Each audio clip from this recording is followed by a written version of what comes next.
Hi, hello again. It's me, Amy the Baker, and Mr. Bubs back with another video. He's eating lunch now because we decided to nap first instead of having lunch first.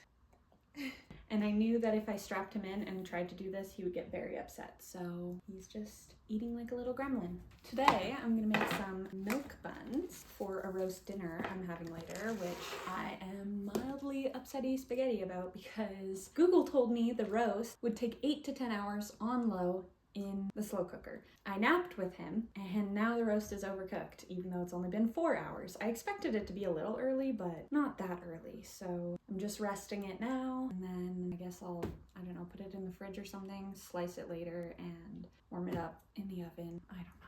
It's what's for dinner anyways. Overcooked or not, roasts are expensive, even when they're on sale. It was like 30 bucks, I think, for 1.3 kilograms, which is like almost 3 pounds. Is that good grilled cheese?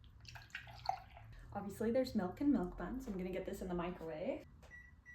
I'm warming it up because that is the liquid we are going to use to activate the yeast. Sugar and flour.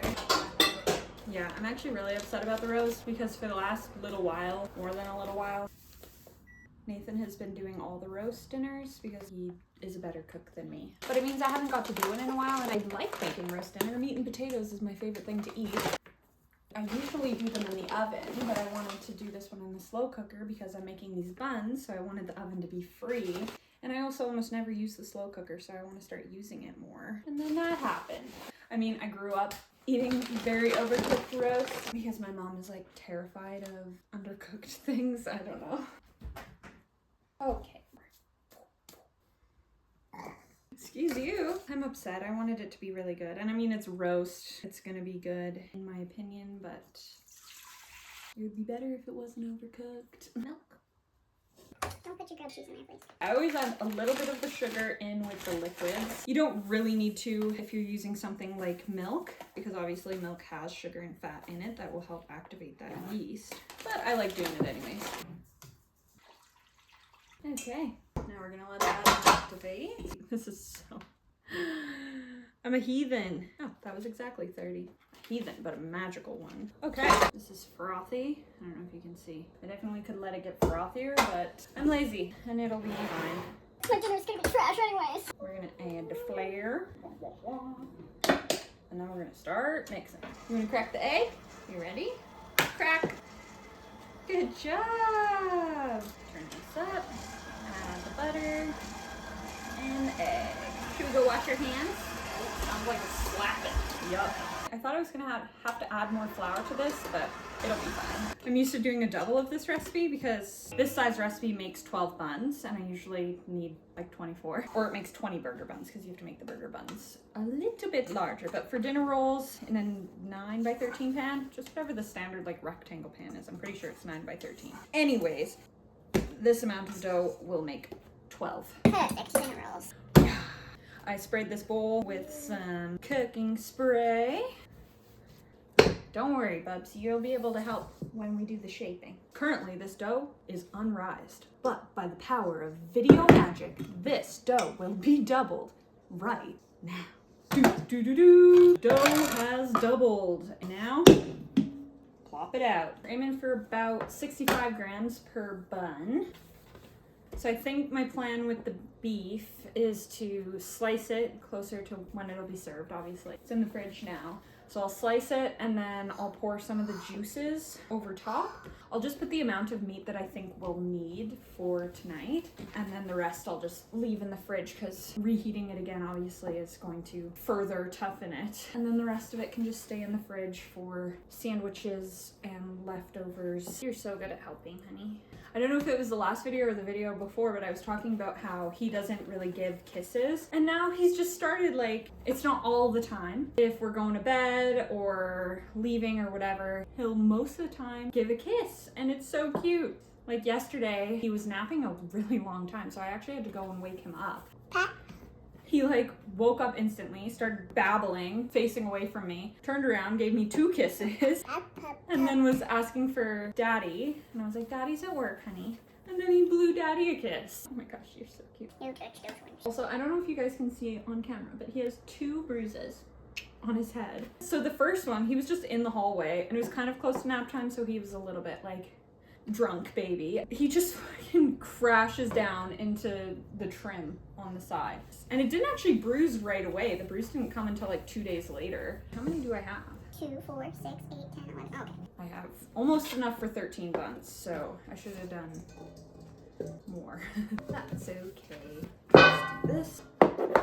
Add a little chunk to a bunch of them. These aren't industry standards, so if they're a few grams off. Oh, did you bonk your nog again? King of bonking nogs. They don't need to be perfect. That's one way to eat an apple. He has been loving apples recently. I've just been peeling them and giving them to him whole. No, mommy has to do this part, honey. Takes the skilled hand of a professionally trained baker. Oh my gosh, you got your noggin really good. Right on top of the one bruise. Lovely. See, I'm not abusing my child. He abuses himself. Oh, the second bruise, the one on the side that he just double bruised. I was getting the garbage bags ready outside in the morning to go put on the curb, and he kept trying to run out onto the road, so obviously I was like, well, I need to corral you somehow. I put him in my car in the passenger seat. Yeah, we were watching Pokemon. I'll turn it back on in a minute, okay, honey? I put him in the passenger seat, and then I was sitting on the ground next to him, getting the bags ready, because we're only allowed 2, so if we have more, I have to like shove them into each other. And then he just launches himself out. You know what, now that I'm telling this story, I think I did tell it last time. He launched himself out. I only had time to half catch him, but yeah. So 12 buns.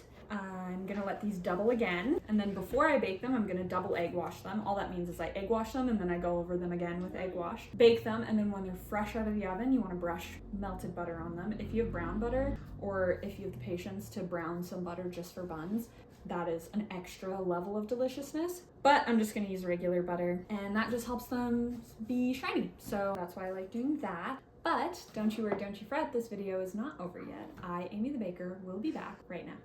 Here are the buns coming out of the oven. Oh, okay, steamy.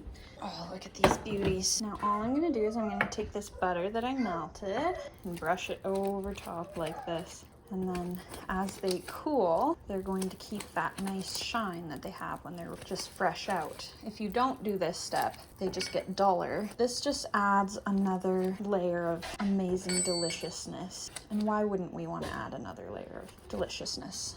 Okay, I will be back for a taste test right now. I'm back and I have buns, little sliders. I'm at work because if I had left these buns and any meat at home, it would not still be there when I got back. So yeah, I just brought them to work instead. I gave them a little nuke, 30 seconds in the microwave because they were sitting in the fridge, but let's take a bite. I might only eat one on camera because that takes a while to chew. I mean, it's definitely overcooked. I've had worse though. I think resting it for so long did help it not be like a rock in your mouth. Or rubber in your mouth, I suppose. As you can see, they stayed really nice and shiny, and that is from the butter. So that's a cool trick. You can do it with almost any bread, as long as you're not like flouring it before you're putting it in the oven, obviously. It doesn't really work for artisan breads, but yeah, just for like a white or a whole wheat bun, loaf of bread, anything like that, gives it a nice sheen. Just meat, mayo, salt, and pepper. That's all you need. Delicious. I haven't started editing any of the baking portion yet, but I know it's just like a nothing burger of a video. I'm sorry, guys. I feel like I've just been living on autopilot, if that makes any sense. Just going through the motions, trying to not fall into the sadness. A little puff. I wish I was one of those people who could take their sadness and their darkness and turn it into humor and entertainment. And I'm just not. I've always been annoying to people. When I'm trying, it's even more annoying, I think. Or at least that's how it comes across in the reactions of the people around me.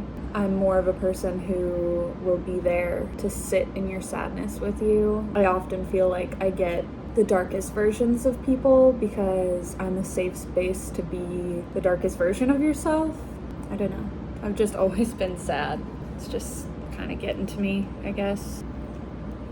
I have this memory of being 4 or 5. I don't know if I was in kindergarten and it was a half day, or if I wasn't in school yet.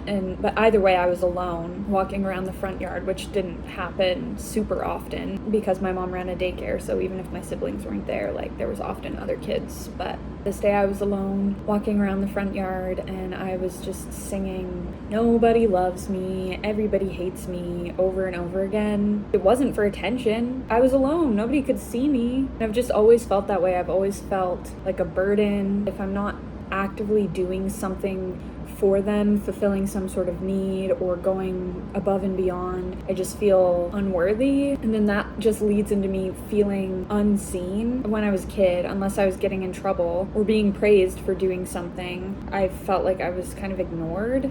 And I've noticed in many of my relationships, I seek out emotionally distant people.